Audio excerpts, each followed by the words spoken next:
Selamat siang Ibu. Selamat siang. Terima kasih Ibu untuk Bu Asrin untuk waktu dari penjenengan sehingga saya bisa mewawancarai Ibu sebagai kepala sekolah saya yang Ibu. Terima kasih di SD Negeri Nayu Surakarta. Untuk pertanyaan yang pertama Ibu, selama ini bagaimana Ibu dapat mengidentifikasi kasus-kasus yang merupakan dilema etika atau bujukan moral? Ya, selama saya menjadi kepala sekolah di Kecamatan Dinas, kami berusaha menjalani apa yang menjadi kebijakan sesuai dengan kebijakan dinas. Jadi apa kasus yang terjadi di satuan pendidikan kita yang kita alami selama ini akan kita identifikasikan sesuai dengan tingkat berat dan ringannya kasus. Kalau kasusnya kasus ringan ya bisa kita langsung kita atasi seketika dengan penyelesaian yang juga segera. Tetapi kalau kasusnya kasus ya agak berat, ya, perlu kita identifikasi asal muasalnya dan latar belakangnya. Baru kita cari solusinya bersama dengan melibatkan pihak-pihak yang bisa membantu. Misalnya dari guru-guru senior kita yang selama ini membidangi bidang etika, itu yang selama ini sudah saya jalankan. Terima kasih Bu untuk jawaban penjelasan. Untuk pertanyaan yang kedua, selama ini bagaimana Ibu menjalankan pengambilan keputusan di sekolah Ibu, terutama untuk kasus-kasus di mana ada dua kepentingan yang sama-sama benar atau sama-sama mengandung nilai kebajikan? Ya, kembali seperti tadi ya, yang hubungannya dengan kasus ya, ini ada pertimbangan ya, antara yang sama-sama benar dan nilai-nilai kebajikan. Duanya kita pertimbangkan antara positif dan negatifnya, untung dan ruginya.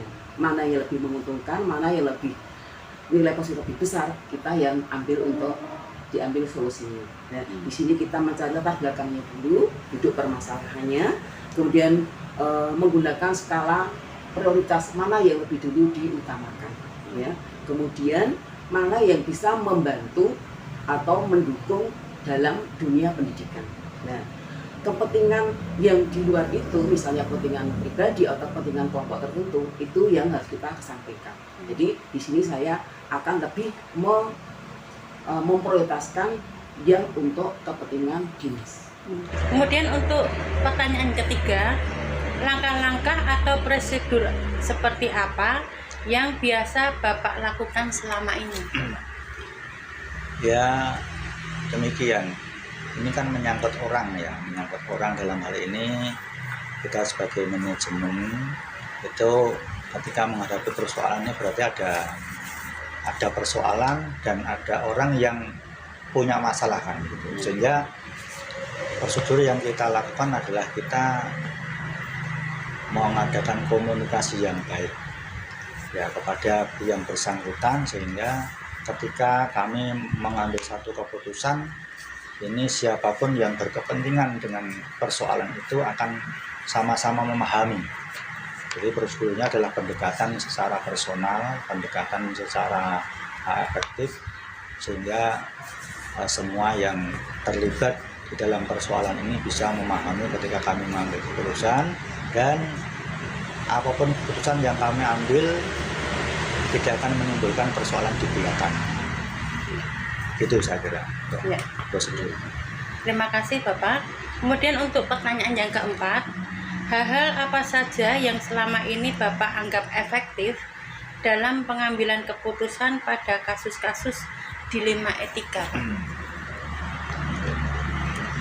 Ini demikian, untuk kita mengambil satu keputusan itu memang harus kita lakukan secara cermat ya.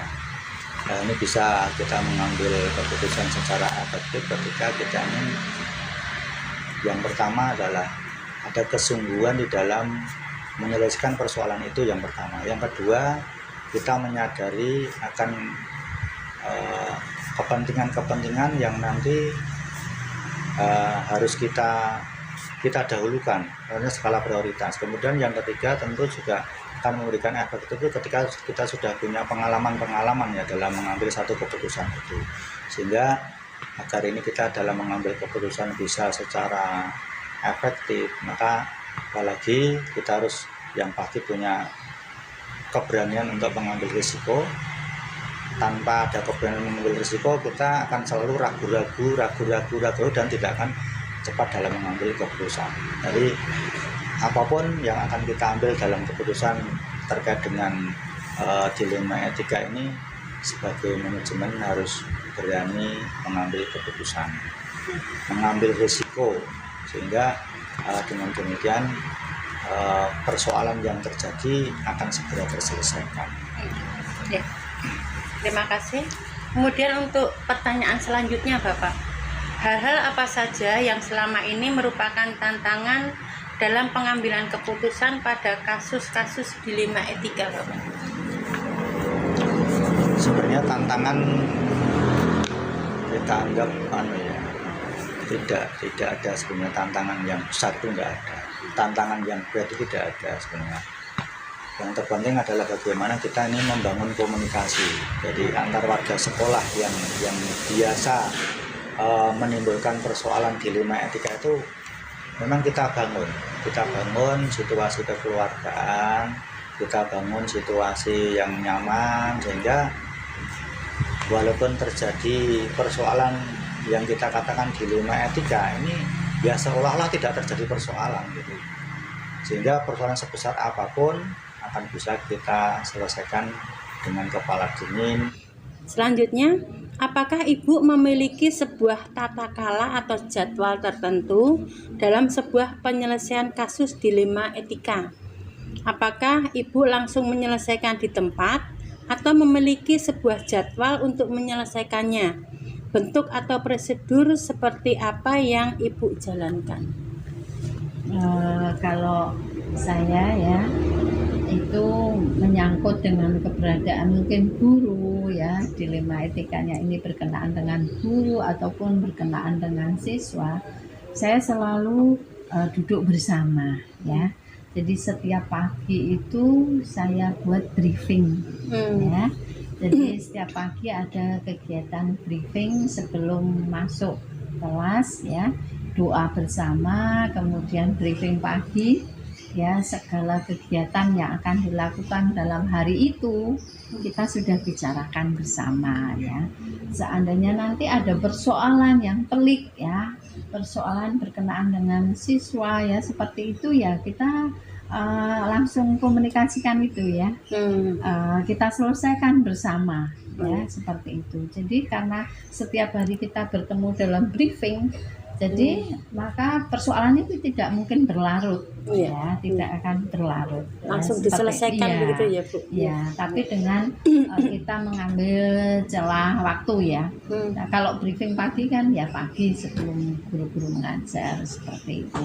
Tapi kalau nanti ada insidental ya kita fleksibel gitu ya, kita buat kalau memang tuh harus perlu waktu khusus ya saya langsung ini adakan rapat ya, selesaikan itu. begitu ya Bu? Ya, supaya nggak berlarut ya, apalagi berkenaan dengan orang tua ya, seperti itu kan saya nggak mau masalah itu sampai berlarut-larut ya, seperti itu. Ya, betul. Terima kasih Bu untuk jawabannya. Kemudian selanjutnya, apakah ada seseorang atau faktor-faktor apa yang selama ini mempermudah atau membantu Ibu dalam pengambilan keputusan dalam kasus-kasus dilema etika? Apakah ada seseorang yang membantu gitu, atau faktor-faktor apa yang mempermudah Ibu dalam membantu menyelesaikan kalau misalnya ada kasus dilema etika begitu Ibu? Oh ya. Ya tentunya kita kerja tim ya. Kita sekolah itu kan kerja tim ya, baik guru, kepala sekolah, kemudian ada mitra kita komite ya, kemudian ada atasan kita pengawas sekolah ya. Jadi kalau ada persoalan kita selesaikan dulu intern bersama dengan guru ya. Nanti kalau misalkan masalah tersebut tidak bisa dan perlu dengan diselesaikan dengan atasan ya, pasti saya akan bicarakan dengan bapak pengawas ya, seperti itu. pengalaman yang luar biasa sekali buat saya sih, karena mendapatkan ilmu dari Ibu dari wawancara ini Ibu. Semoga di SD Cinderjo ini dia semua sukses ya. Dengan sebagai kepala sekolah juga berhasil.